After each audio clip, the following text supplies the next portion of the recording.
بریکاری پێشووی وەزارەتی دارایی عێراق ڕایگەیاند بەغدا لەم مانگەوە بەشە بودجەی هەرێم دەنێرێت.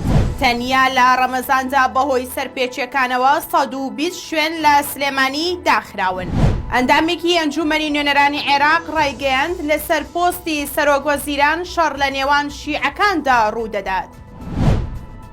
سڵاوتان لێبێت، من پەرچەم قەرەداخی هەواڵی ڕۆژتان پێشکەش دەکەم. قایمقامی سلێمانی ڕایگەیاند تەنیا لە ڕەمەزاندا بەهۆی سەرپێچیەکانەوە 120 شوێن داخراون. ئاواز محەممەد قایمقامی ناوەندی سلێمانی لە کۆنگرێکی ڕۆژنامەوانیدا ڕایگەیاند لە 26 ڕۆژی ڕەمەزاندا لە ڕێگەی لیژنەکانەوە 7815 سەردانیان ئەنجام داوە، 825 سەرپێچی تۆمارکراوە و 550 ئاگادارکردنەوەیان هەبووە. 120 شوێن داخراون و 12 کەیسی دادگا هەبووە. ئاماژەی بۆ ئەوەش کردووە لە کوێ ئەو سەرپێچیانە 48 ملیۆن و 50 هزار دینار غەرامە هەبووە. قایمقامی سلێمانی وتیشی بەشی زۆری شوێنەکانی دیکە پابەندی ڕێنمایەکانی قایمقامیت بوون. ئەوەش جێگای دڵخۆشیە کە زۆرینەی پابەندی ڕێنمایەکانن. هەروەها باسی لەوەش کرد سەردان و بەدواداچوونەکان زیاد دەکەن، ئەوەش بۆ ئەوەیە کە هەموو لایەک پابەند بن، بۆیە ئەوان لە ناچاریدا و لە پێناو هەوڵاتیان ئەو شوێنانەیان داخستووە. وەزیری پەروەردەی حکوومەتی هەرێم ڕایگەیاند ئاماژەکان دەری دەخەن کە ئومێدێک هەیە لە دوای جەژنەوە دەرگای قوتابخانەکان بکرێنەوە. ئالان حەمەد سەعید وەزیری پەروەردەی حکوومەتی هەرێم لامیانی سەردانێکیدا بۆ پارێزگای دهۆک ڕایگەیاند. هەرچەندە کۆرۆنا هێشتا مەترسێکی گەورەیە، بەڵام ئاماژەکان دەری دەخەن کە ئومێدێک هەبێت دوای جەژن دەرگای قوتابخانەکان بکرێنەوە. ئاماژەی بەوەش کرد لەگەڵ وەزارەتی تەندروستی لەسەر هێڵن و وەک ئەنجومەنی وەزارەت پلانێکیان داناوە کە لەلایەن لیژنەی باڵای ڕوبەڕووبوونەوەی کۆرۆناوە پەسەند کراوە.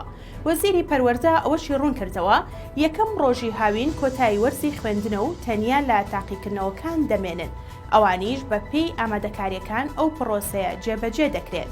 پێشتریش لیژنەی باڵای ڕوبەڕووبوونەوەی کۆرۆنا وتبووی هەوڵ دەدەن کە دەرگای قوتابخانەکان بکرێنەوە و پرۆسەی خوێندن لە دوای جەژن دەست پێ بکاتەوە. بریکاری پێشووی وەزارەتی دارایی عێراق ڕایگەیاند بەغدا لەم مانگەوە بەشە بودجەی هەرێم دەنێرێت. دکتۆر فازڵ نەبی بریکاری پێشووی وەزارەتی دارایی عێراق بە ماڵپەڕی فەرمی پارتی دیموکراتی کوردستان ڕایگەیاندووە.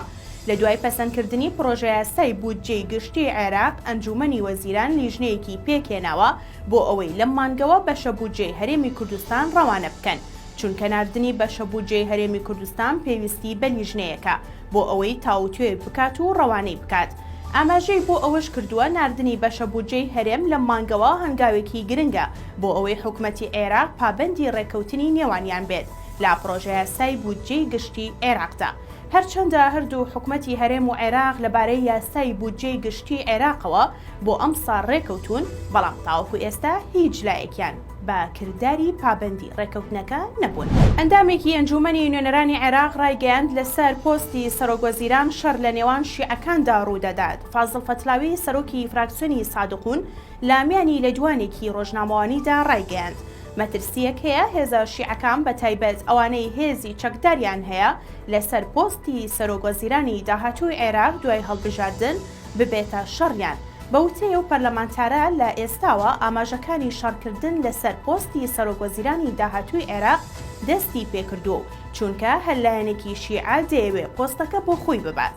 بڕیارە مانگی ئۆکتۆبەری داهاتوو هەڵبژاردننی پێشوەختەی پەرلەمانی عێراق ئەنجام بدرێت و لایەنە شیعەکان لە کێبڕکێدان بۆ بەدەستهێنانی باڵاترین پۆستی عێراق کە پۆستی سەرۆکوەزیرانە. هەواڵەکانمان پێشکەش کردن، بەختەوەر بن، خواتان لەگەڵ.